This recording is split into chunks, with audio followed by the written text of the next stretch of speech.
Hi everybody, I'm Susan Mulvihill.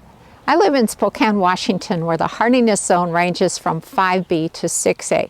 And we've got a very cold, blustery day, so I'm going to do most of this video indoors.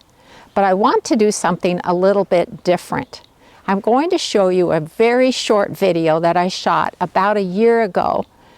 And it's in vertical format because it was a YouTube short, so that's why it's going to be narrower on the screen. But I want you to watch it, and then I'm going to explain what happened afterwards because it was mind-boggling and a great teaching moment. Want to see something creepy and perhaps a bit horrifying? I'm out in our front yard in our pollinator garden doing a little tidying, and look at all of the aphids on the flower stalk of this lupin plant. Holy cow, there must be at least a gazillion. So, what am I going to do about them? Absolutely nothing. First of all, we don't eat lupins, so I'm not worried about them bothering or affecting an edible crop. And second of all, aphids are loved by so many beneficial insects, so they will attract more beneficials to our garden, and that is definitely a good thing. What's funny about that video is that I was so sure of myself at the time I shot it.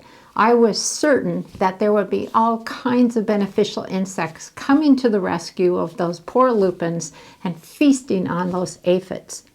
But there was nothing. And yet I said at the time, what am I going to do about them? Absolutely nothing. Well, every single day after that, I went out to check on the plants, and there were no beneficial insects to be seen anywhere. No ladybugs, no lacewings, nothing. And I just kept checking and thinking, where in the world are the beneficial insects? Well, then I thought back to the type of winter we had had, and it was definitely out of the ordinary. It was a lot colder. We had minimal snow, so no insulating layer on the ground. And probably what happened is that the beneficial insects that overwinter in our garden just plain died from the cold because they didn't have that insulating blanket of snow. There are a lot of insects that hibernate underneath layers of leaves. You've probably heard, leave the leaves. And that is so important as well, to leave them some cover that they can overwinter in. Well, it took 3 weeks before I started seeing even just a handful of beneficial insects. And I thought, okay, I probably, in retrospect, if I had known what was going on, sprayed the aphids off of the plants with a jet of water from our hose, because that is an effective way to deal with them. But I didn't do that because I kept thinking, where are the beneficial insects? They're going to be here any day. Now, since I keep mentioning beneficial insects, I thought you'd like to see what some of the best aphid predators look like.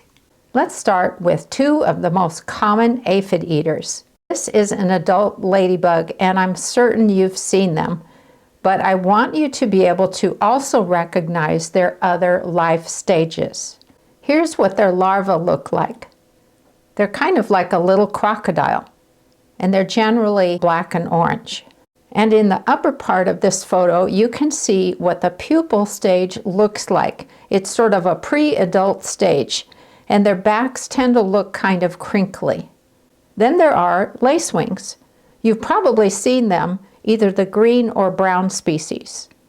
This next photo will probably surprise you. Do you see the things hanging on strands? Those are lacewing eggs, and they're laid that way so they don't eat each other when they hatch. Now, I don't have a photo of the larval stage of lacewings, but they're similar to the larval stage of ladybugs in that they kind of look like a crocodile, and they're usually brown and goldish.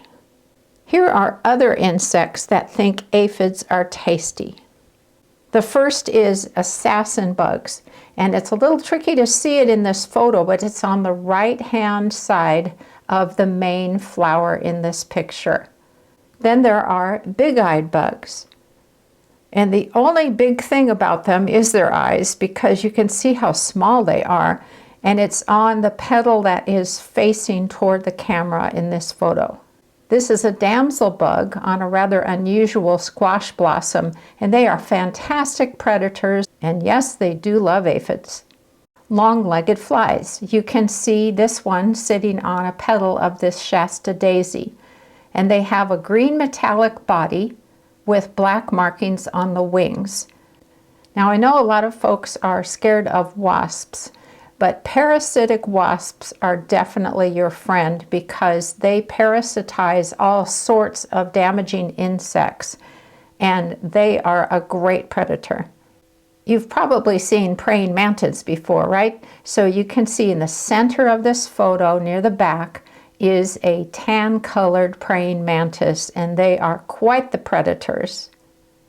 And last but not least is a robber fly. You can see this one is perched on a twig, and they make quite a loud buzz, and they really love preying on aphids. Now, I'm happy to report that this past winter that we just had was much more normal, so I'm hopeful that this is not going to happen again. But there's 3 important takeaways from all of this. And the first one is to monitor your garden on a regular basis because you want to be very aware of what's going on. The second thing is do not rake up your leaves too early in the spring because there might be beneficial insects hibernating in there. It's a good idea to wait until daytime temperatures are consistently above 50 degrees Fahrenheit. And the third thing, which is so important, is to avoid using pesticides. Pesticides do not know the difference between a damaging insect and a beneficial insect, so they kill both. So please don't use the sprays. Thanks so much for watching today, everybody. Happy gardening.